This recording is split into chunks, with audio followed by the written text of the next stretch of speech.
pointing out something interesting, that he has food that comes from his Father, and that food is to do the will of the Father. Now we want to understand, well, what does this mean exactly? And we're going to look at how this plays into this idea of the table, how it plays into our community. And the focus of this sermon is going to be looking at loneliness and community being the antidote to loneliness.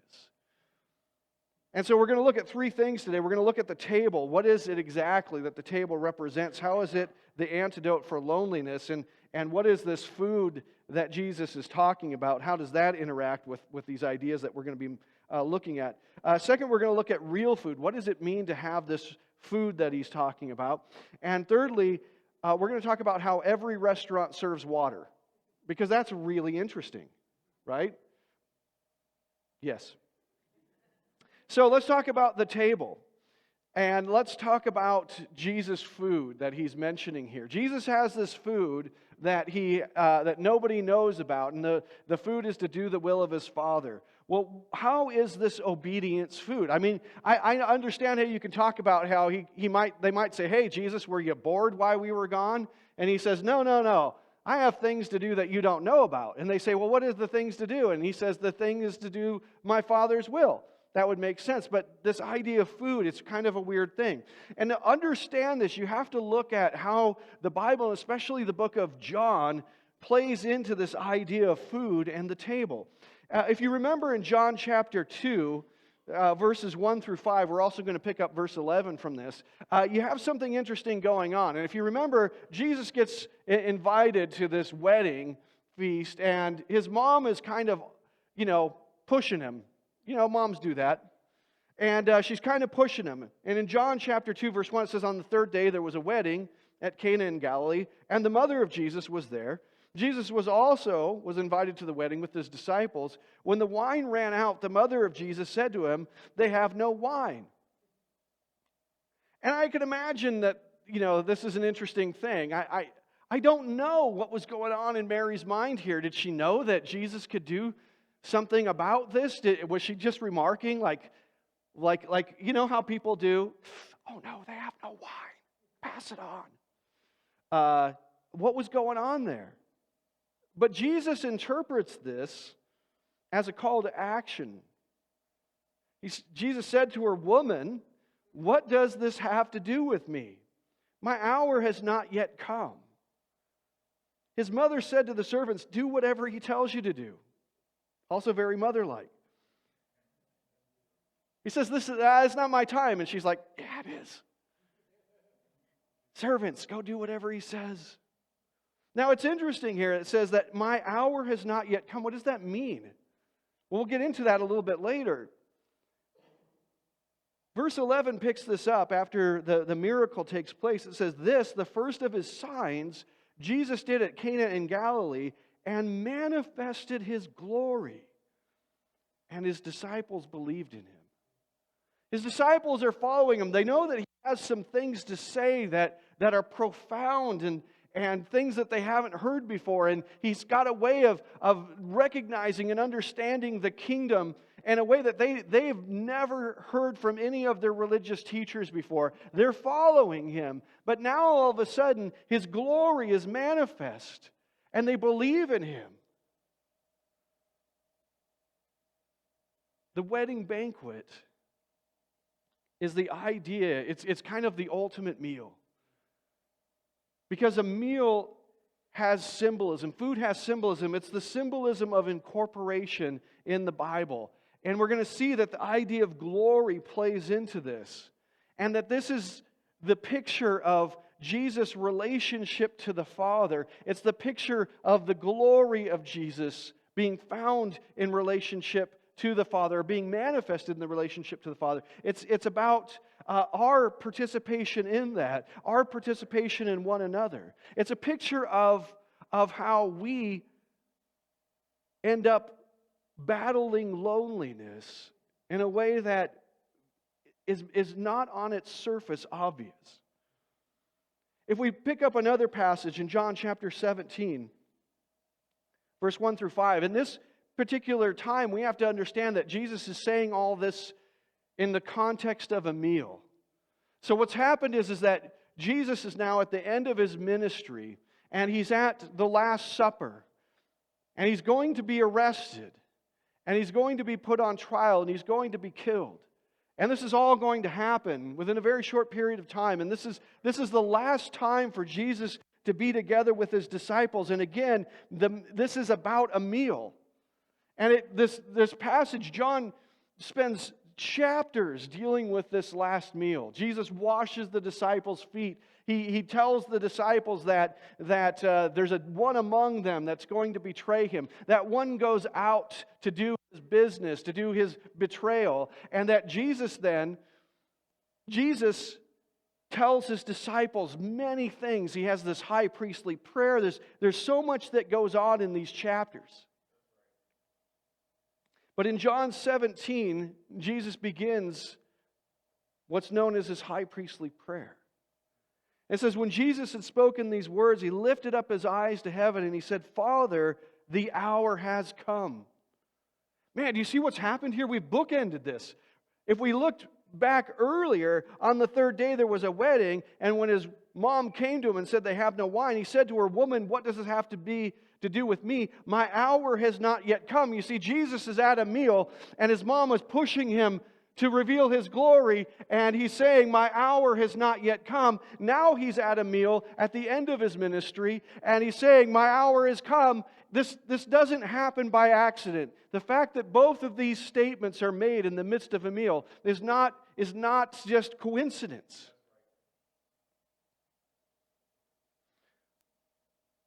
Father, the hour has come.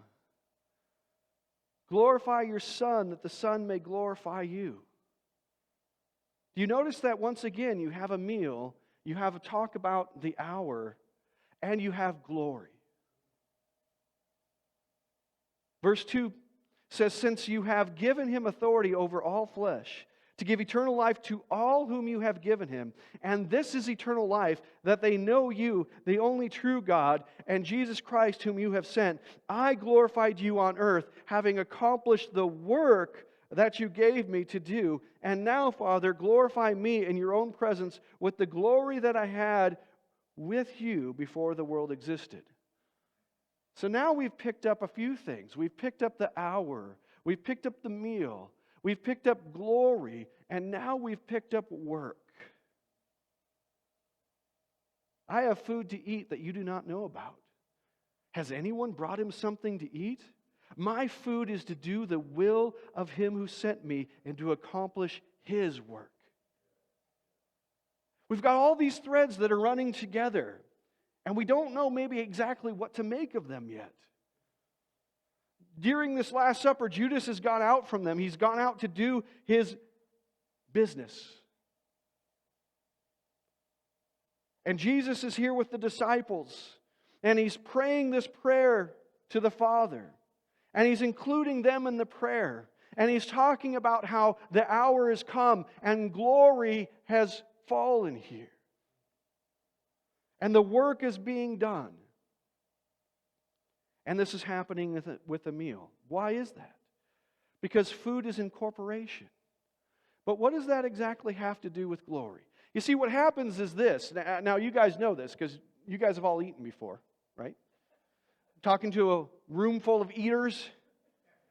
Okay, we've all eaten before. This is kind of how it works. Let me explain it to you. You have something that you're going to eat, and we're going to assume for right now that it's an edible thing. It's an eatable thing. And you're going to eat the eatable thing. And so you eat the eatable thing. And when you eat the eatable thing, it becomes incorporated into your body. You become made out of that thing which you ate. Right? I know a lot of science like this. I could go on all day. So here's the thing. That thing that you ate, what you don't understand is that this is about incorporation, but it's also about glory. Because when you eat that thing, you glorify that thing.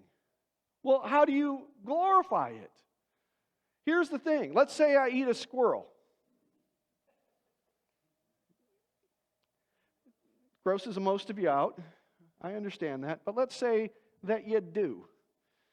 And if you want to eat a squirrel, come over to my house. We'll serve one up. Now here's the thing, you eat a squirrel. How much glory does a squirrel have? On a scale of 1 to 10, where do we put the squirrel? How do we rate squirrel glory? I don't know if the scale should be 1 to 10, or I don't know what's really appropriate for squirrel glory. I don't know how to measure it exactly, but let's try. Squirrel glory. How much glory are we going to give the squirrel? Shout it out. 1. 1? 6. Wow, a lot more generous with the squirrel glory over here. 2. 3. Okay, he's cute. They can have attitudes, though. I'll warn you about that.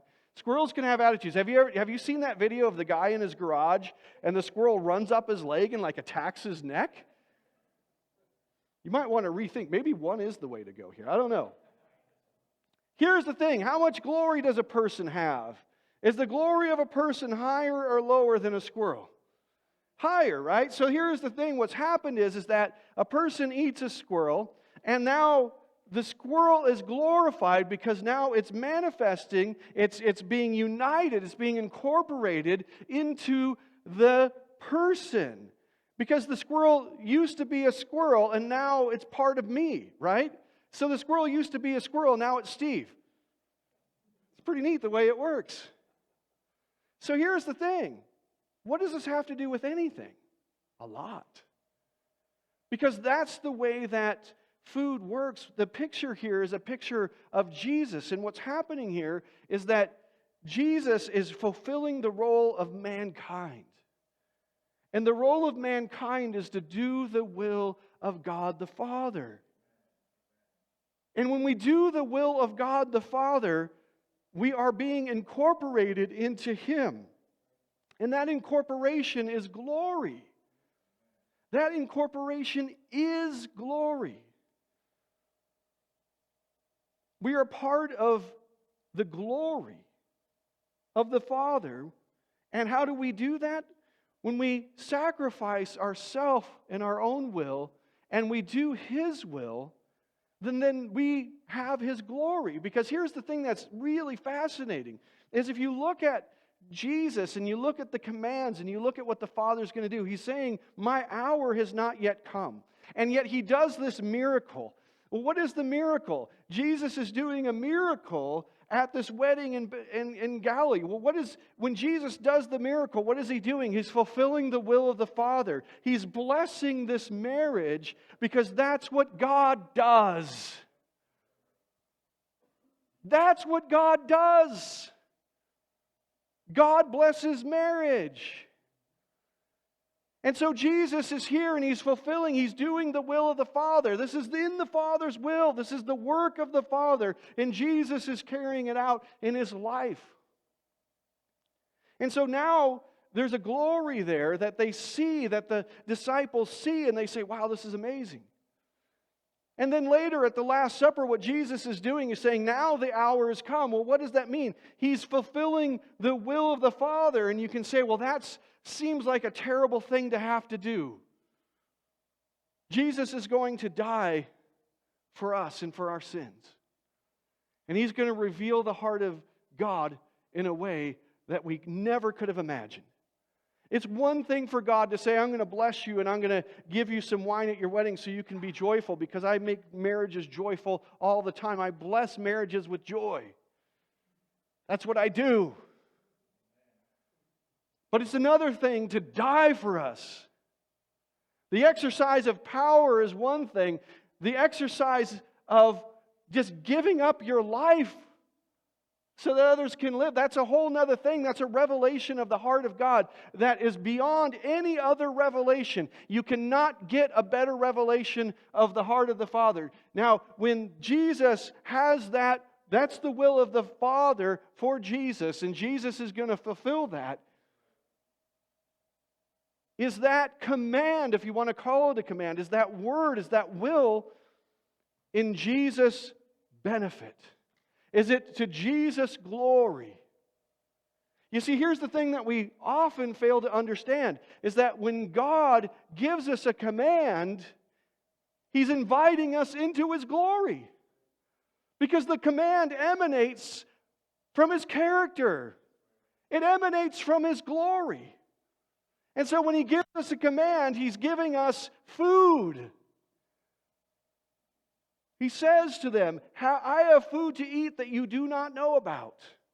And they say, has anybody brought him something to eat? And he replies in verse 34, my food is to do the will of him who sent me to accomplish his work. I've been given this command, and this command is glory. It's like food to my body. Because I am incorporating this command into my life, and I am becoming glorious.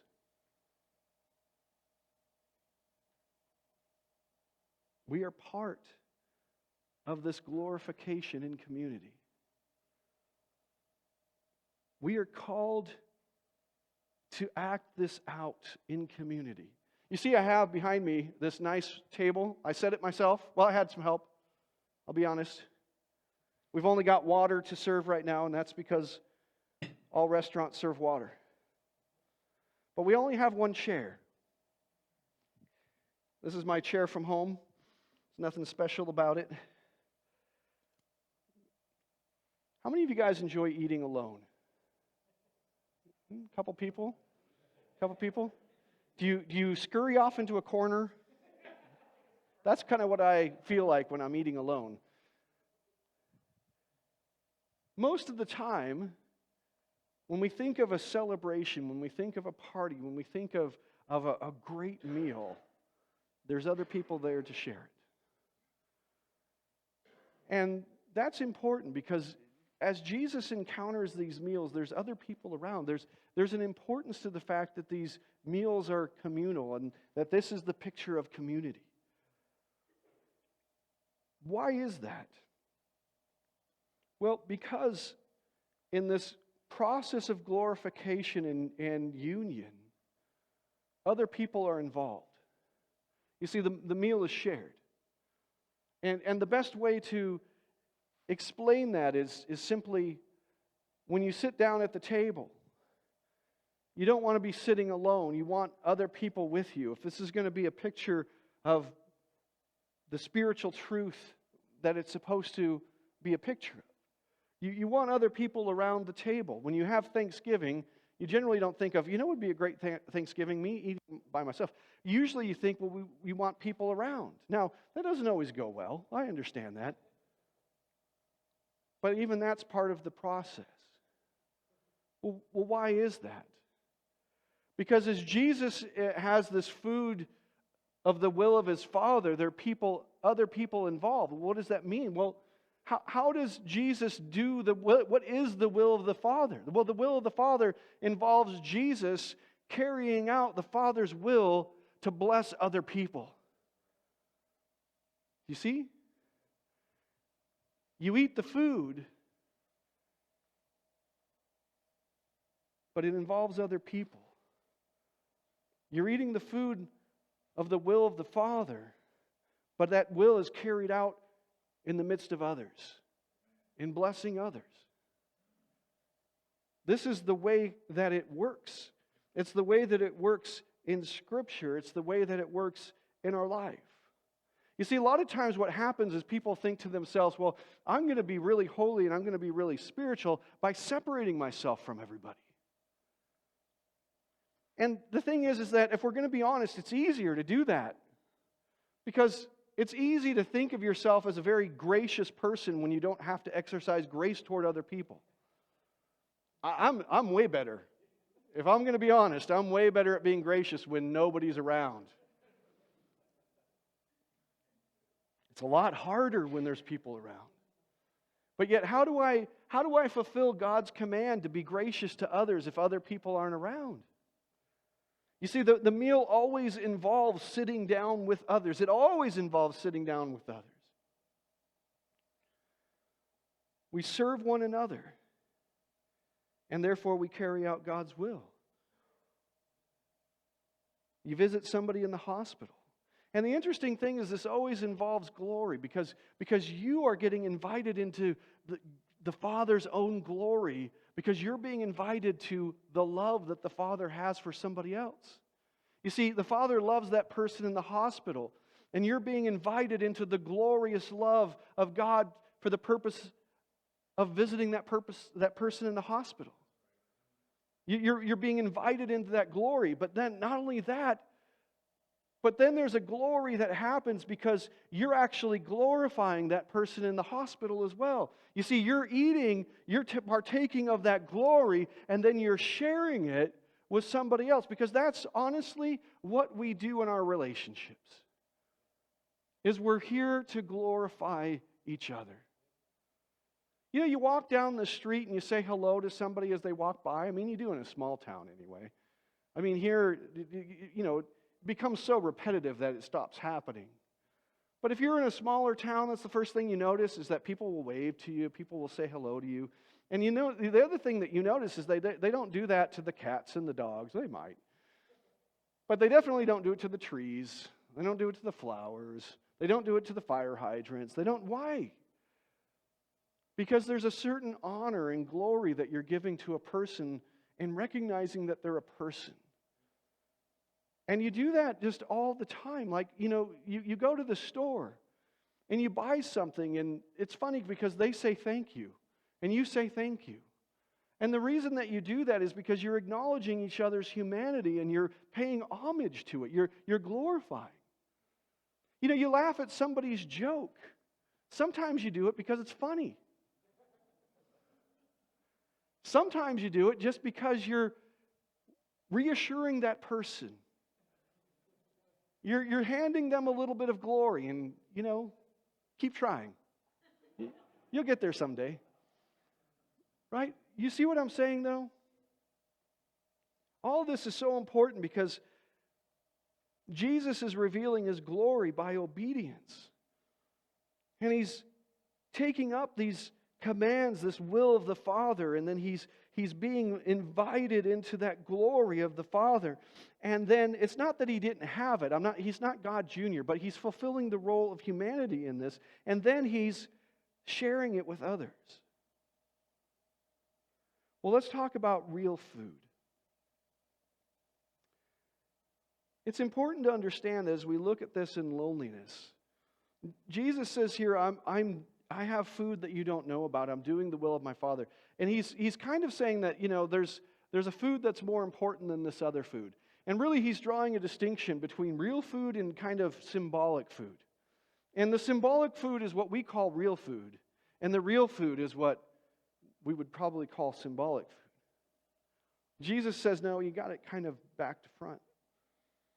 It's interesting that they've done a lot of studies, and what they found is that you cannot buy yourself out of loneliness. You cannot do it. Doesn't matter how much money you have, doesn't matter how much money you make, you really can't buy yourself out of loneliness. Because here's the thing, when you have friends that are just there because you're rich and you can do things for them, you know. And it doesn't do anything to assuage your loneliness. In fact, as I was kind of researching this week, I stumbled upon some things that suggested that there's an epidemic of loneliness that's going around right now. That with all of the technology that we have to connect with one another, that there's an epidemic of loneliness. And I started looking into this. Is there really an epidemic of loneliness? And some things said yes and some things said no, and so I'll let you decide whether that's true or not. Another question that often happens or is prevalent in our media is whether or not loneliness is more prevalent in rich Western countries. And they like to kind of suggest that there is, but there's a lot of studies that claim that that's not the case at all.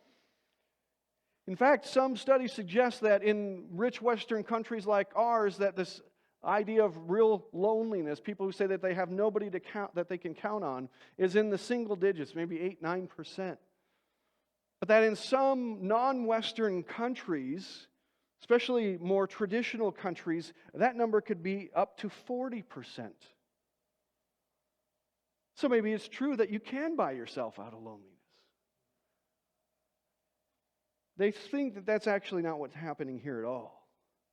That instead what's happening is that in a lot of very traditional societies, there's a lot of coercion involved in the roles that people play in each other's lives. And that when you know somebody's doing something because they have to, it actually doesn't do anything to stem the tide of loneliness in your life. Meaning this: That the only thing that really helps us out with loneliness is to have real, genuine relationships. That if our society forces people into it, it doesn't really work.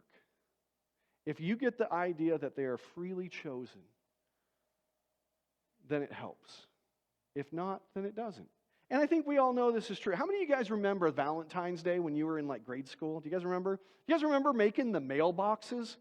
That was always my favorite part of Valentine's Day. I liked doing the little art, stuff. I was a kind of artistic person back then before I realized I had no talent.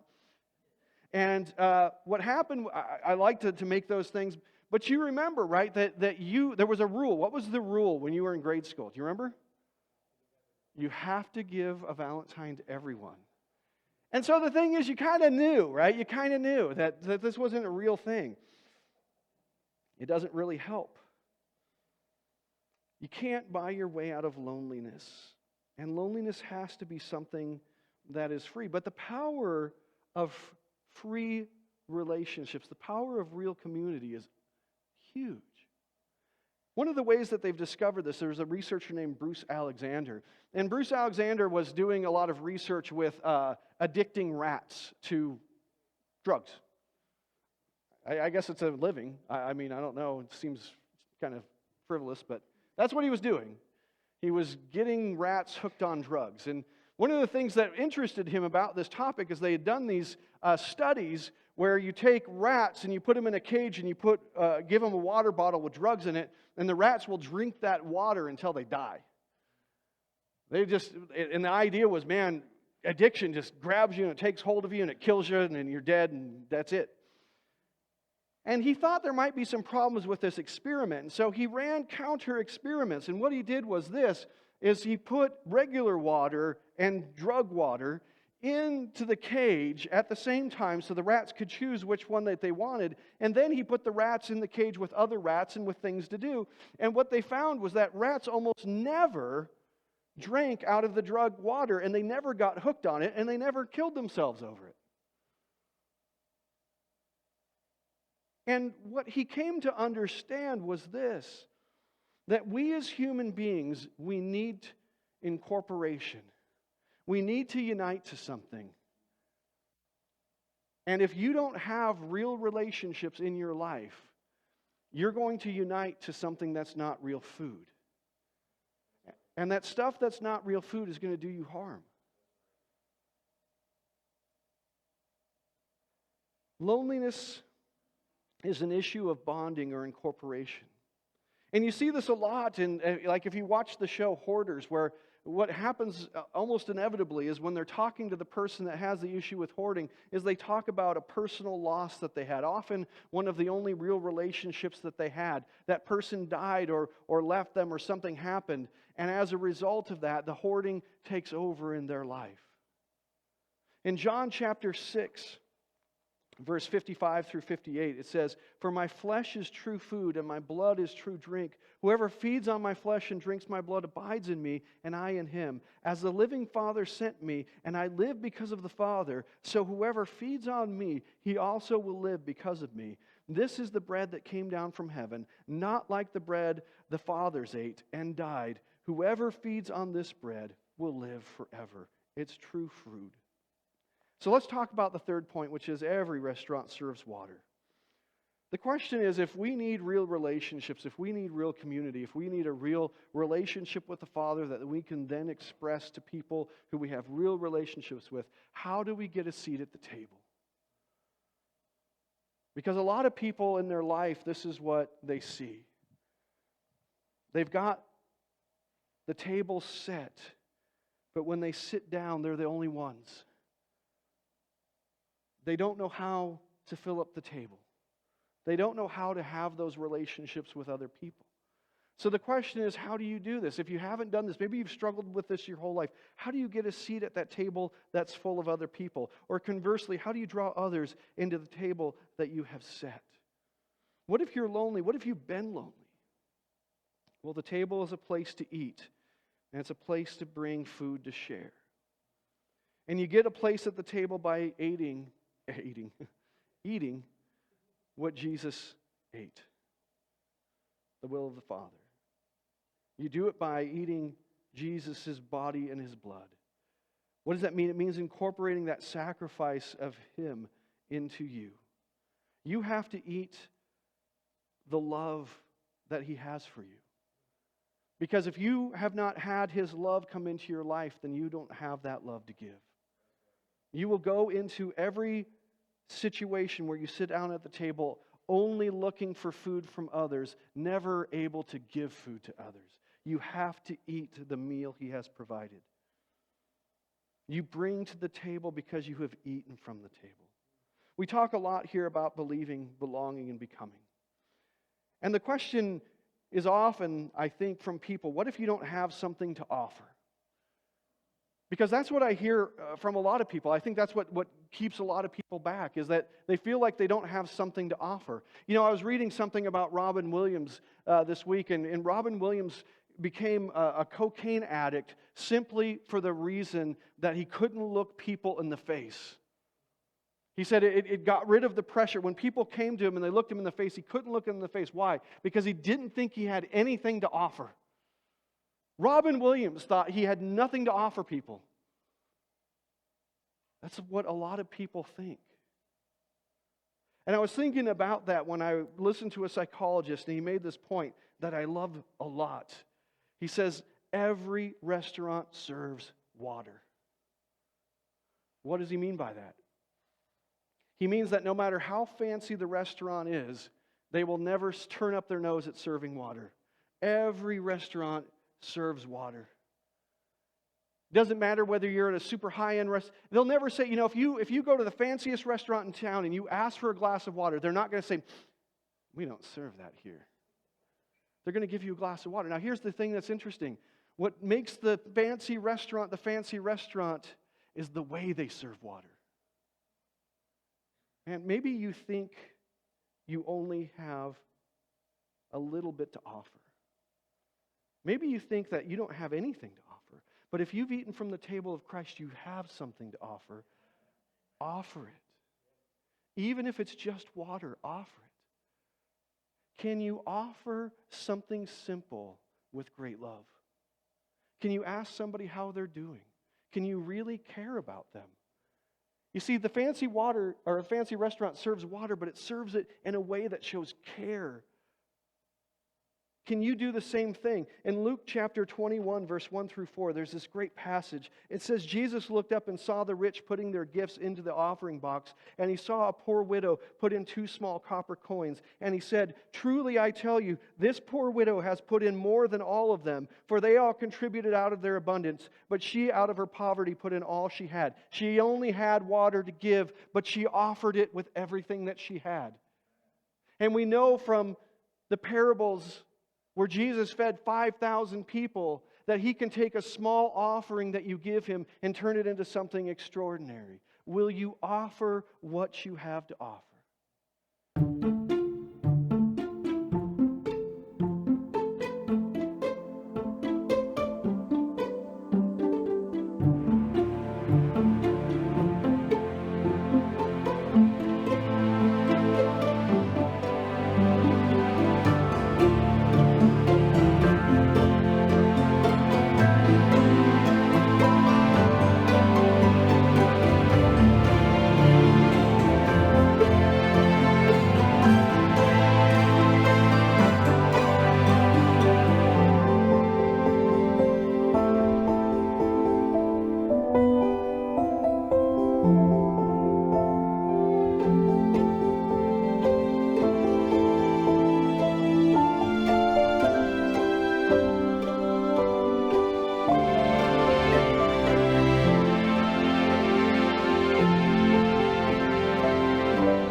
Thanks for joining our worship service today.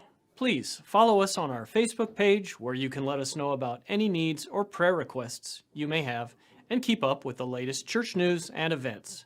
You can also check out our past lessons and other videos by visiting our YouTube channel. At First Christian, we strive to be the presence of Christ in the world by helping others to believe in God's love for them, to belong to His church, and to become like Christ in their lives. If you would like to support us in our ministry, you may do so by giving online through our website at fcct.org or by mailing checks to the church. Hey, have a great week.